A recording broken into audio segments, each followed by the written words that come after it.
Ani Dr. Milkii Dararaan jedhama. Kiliinika ammaa keessatti argamnu keessatti hakiima ilkaanii fi haadha manaati.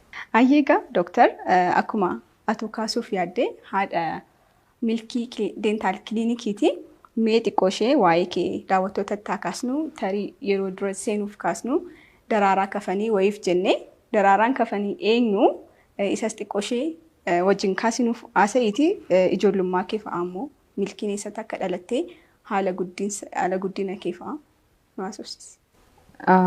Ani kananii dhaladhee guddadhee magaalaa Amboo keessatti kanan amma kutaa 8tti achumatti baradhee achi booda high school ammoo Finfinneetti baradhee egaan 12 fixee booda yuunivarsiitii Addis Ababaatti ramadamee achitti waggaa 7 dentistirii baradhee ba'ee egaa kanuma. Obbo Daraaraan kafanii.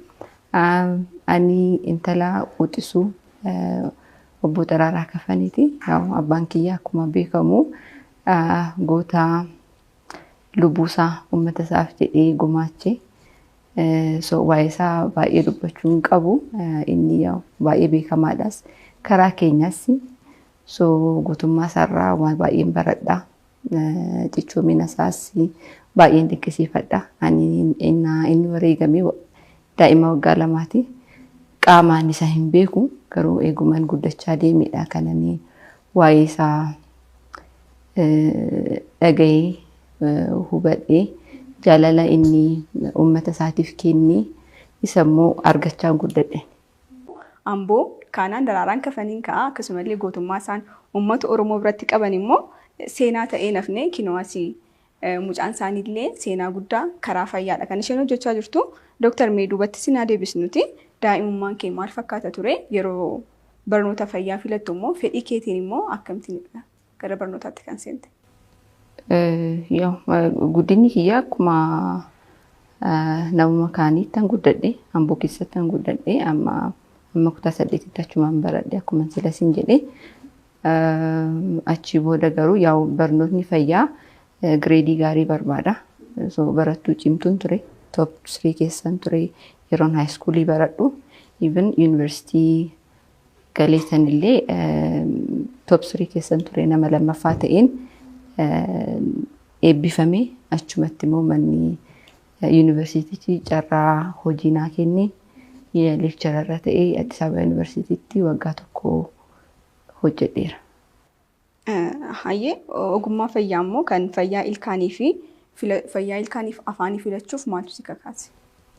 Actually ani filadhee hin galle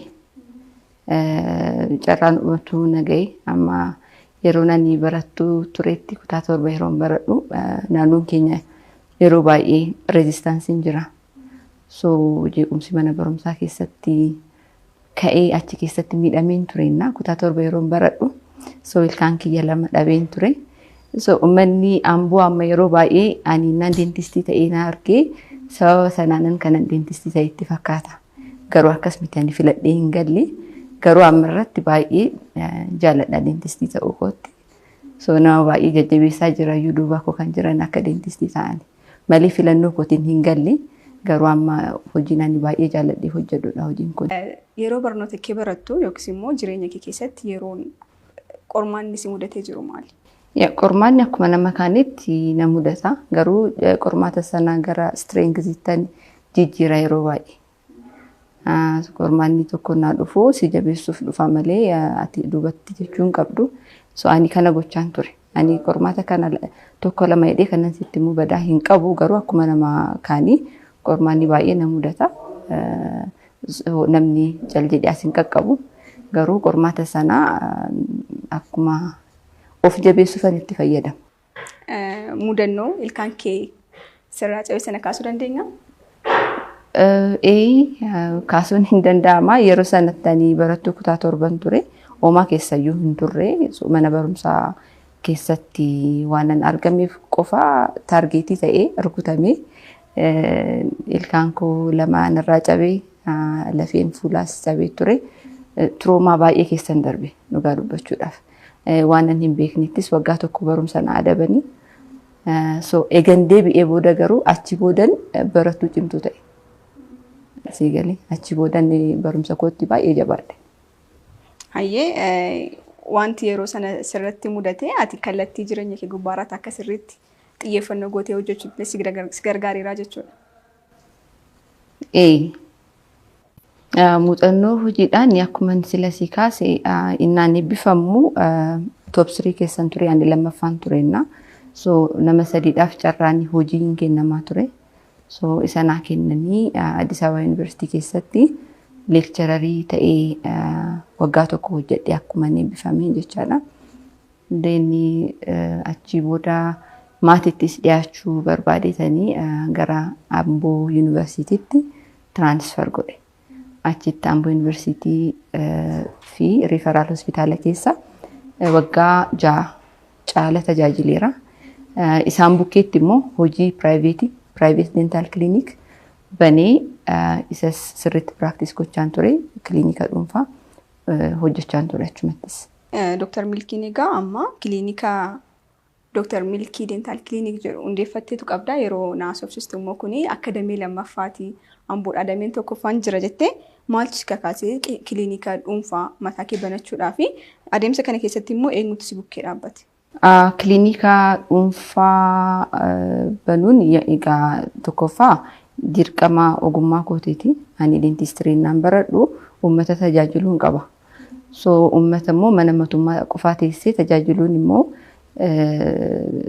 humna kees qusachuu ta'a. Kanaafuu hojii sana wanta baradhee sanaan uummata tajaajiluudhaa fi private dental clinic banee hojjechaa jira jechaadha. Akkuma isin jedhetti kuni biraanchii lammaffaadha. Biraanchii tokkoffaan Amboo keessa ammayyuu hojiirra jira. Kuni biraanchii lammaffaadha. Kutannoon ati gara kliinika dhuunfaa kana yeroo banuuf jettu mudannoowwan akkamitti mudate yookiin immoo akka dinqaa ta'e wanti si mudate jira? Yaa daldalli xiqqoo ishee ulfaachuu danda'a. Piroosesii biirokiraasii baay'ee keessa darbita. Ta'uyyuu wanti na dhaabee yookaan duubatti na deebisee homtuyyuu hin jiru. Akkuma daldala biraa kunis obstaakilii kan isaatii qaba. Garuu yaa achum keessa darbineetu hojjechaa jirra. Haalli maatii kee maal fakkaata? Ani haadha maatiiti moo heerumtee? Eeno. Ani haadha manaa fi haadha ijoollee lamaati. Abbaan manaan kiyyasi hakiima. Dr. Taaddasaa Dhugaasaa jedhama. So ijoollee lama horannee ijoollee lama qabna. Abbaan manaa kiyyas immoo baay'ee sappoorti na godha. Anatu hojii kanarratti fuuldura mul'ata malee duuba isatu jira. Even hojii kliinikaa kanarratti illee haa ta'u saksesiin ani kanaan dura qabaachaa ture barnoota irratti baay'ee sappoortiividha. Na gargaaraa ture. Kanumaan wal qabachiistee yeroo kee itti fayyadama yeroo kee maal fakkaata? Mana yaalaa hoogganuun tokkodha. Ogummaan hawaasa faana tajaajiluun yeroo fudhata. Maatiin keessa immoo akkuma tu jettee haadha ijoolleeti. Haala kamiin fayyadamta yeroo kee?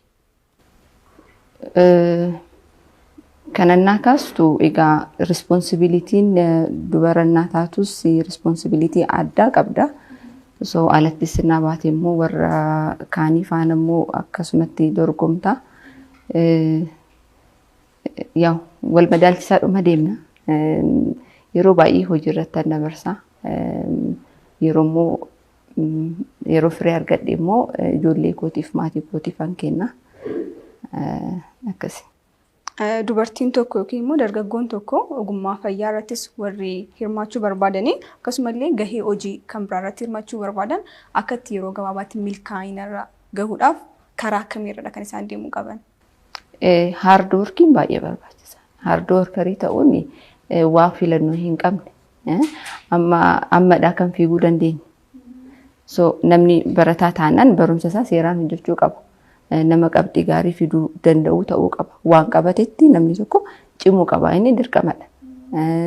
Indaganaa fookas gochuunis hin barbaachisaanii maalan barbaada jedhee namni tokko waa barbaadu sanarratti enerjii isaa guutuudhaan hojjechuun baay'ee barbaachisaadha. Na konsistently waan tokko sirriitti hojjetamnaani milkaa'uun hin danda'ama. Milkaa'inni Dr. Milkiif maali? milkaa'inni egaa waa yaadan tokko bakkaan ga'uudha. Ani haadha ijoollee koo akkan yaadutti guddisu isaan irratti milkaa'ina tokko argachuu nan danda'a. Hojii koo irrattis immoo hojiin ani pilaan godhee tokko hojii sammuu koo keessa jira. Hojii sana amman yeroon lafa buuse milkaa'inaan. Amma kunoo hojii bal'aa kana jalqabneerra lafa qabsiisneerra kun gahaa miti ganaa babal'isuu yaadna. So isa gochuun koo anaaf milkaa'inadha. Milkaa'ina kee kana keessatti intala gootaa ta'uun, intala daraaraa kafanii ta'uun wanti inni dhiibbaa geessise yookiin immoo wanti inni si fayyadee jira?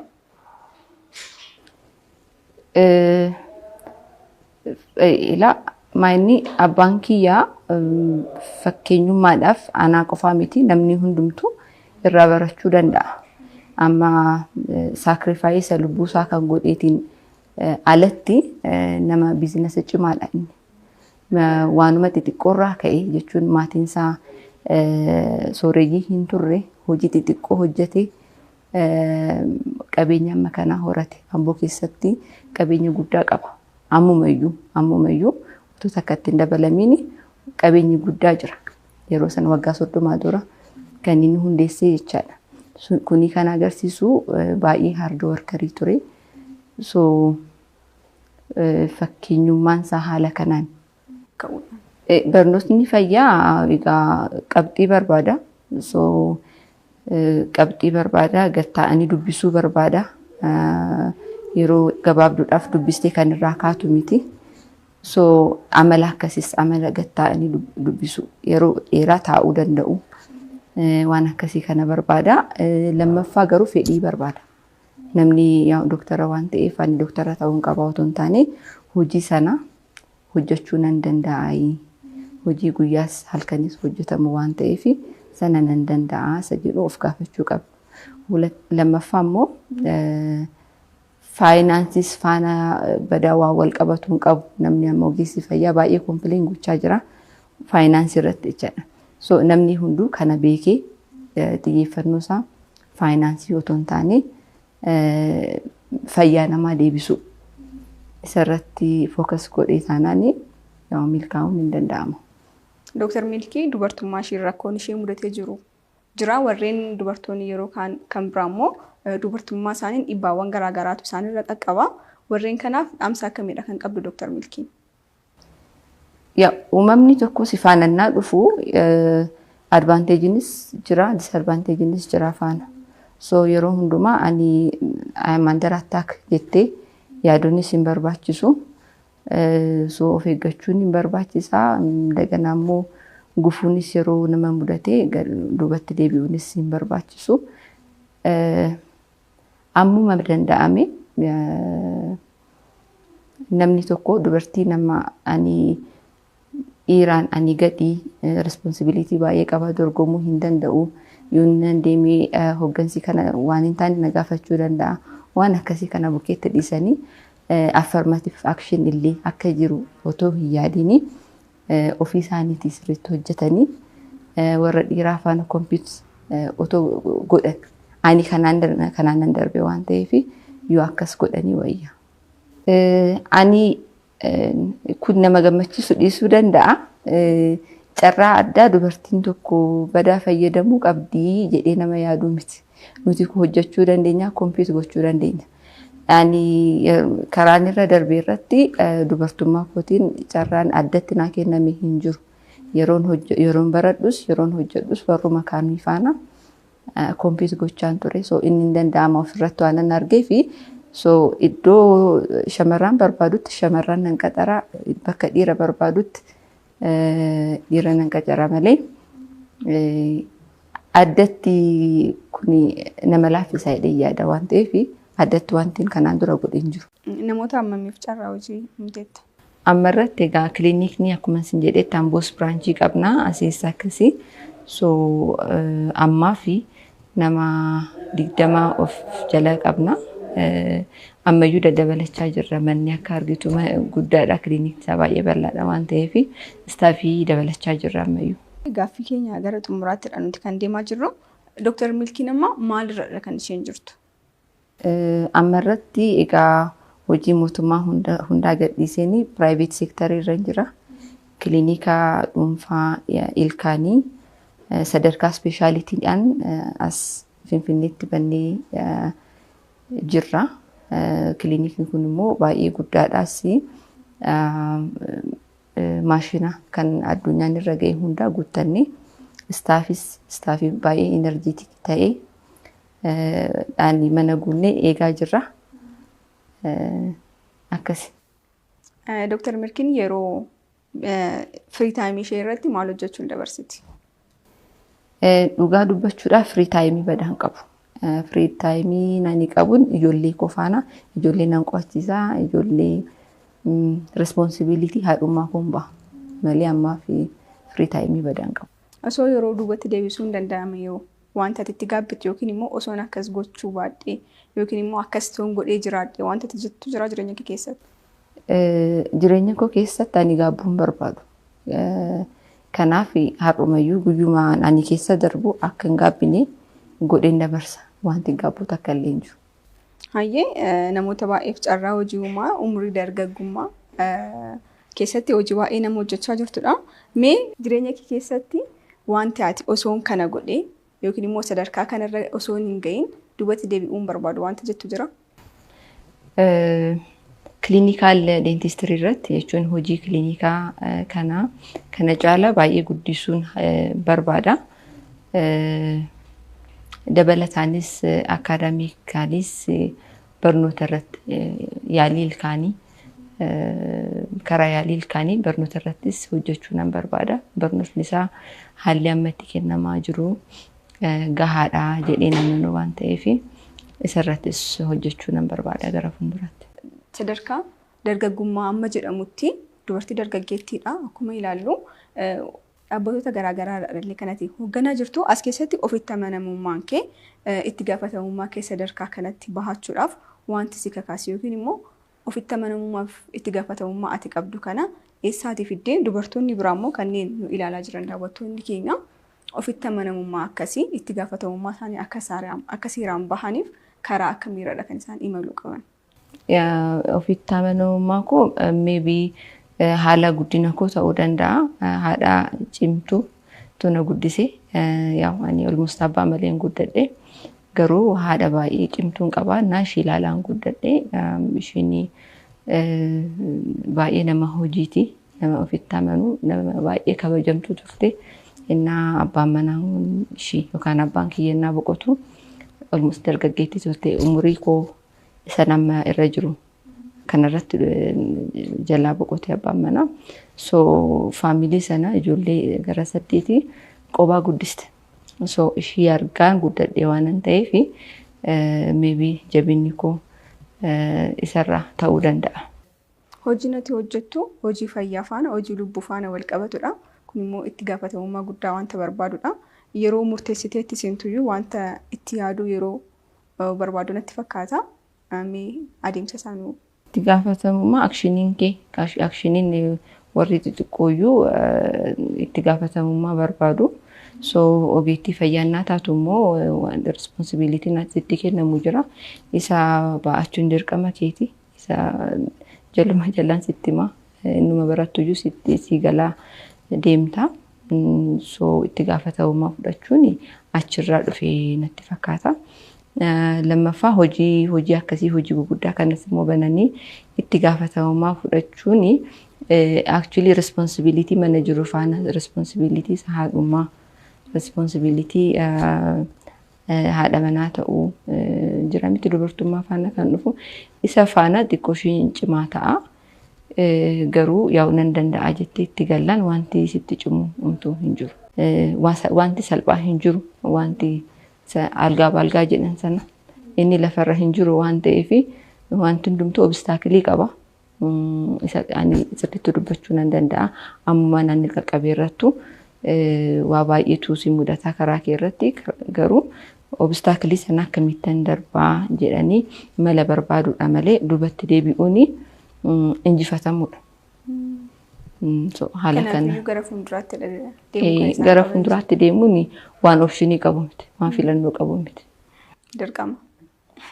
Hayyee Dooktar bakka hojii keetti nu waamtee qophii ogeettii mo'aa keenya gubbaarratti daawwattoota keenyaaf fakkeenya ta'uuf seenaa jireenya kee nu qooddee karaa atirra darbitee fi karaa akkamiirra akka isaan deemuu qaban illee gorsa bal'aa ijaan of kenniteef galatoomii ulfaadhu siin jechuu barbaanna. Dhuma irratti immoo kuni na hafee ergaa dhumaan qaba yookiin immoo namoota galateeffachuu barbaaduun qaba yoo jettee carraan siif kenna.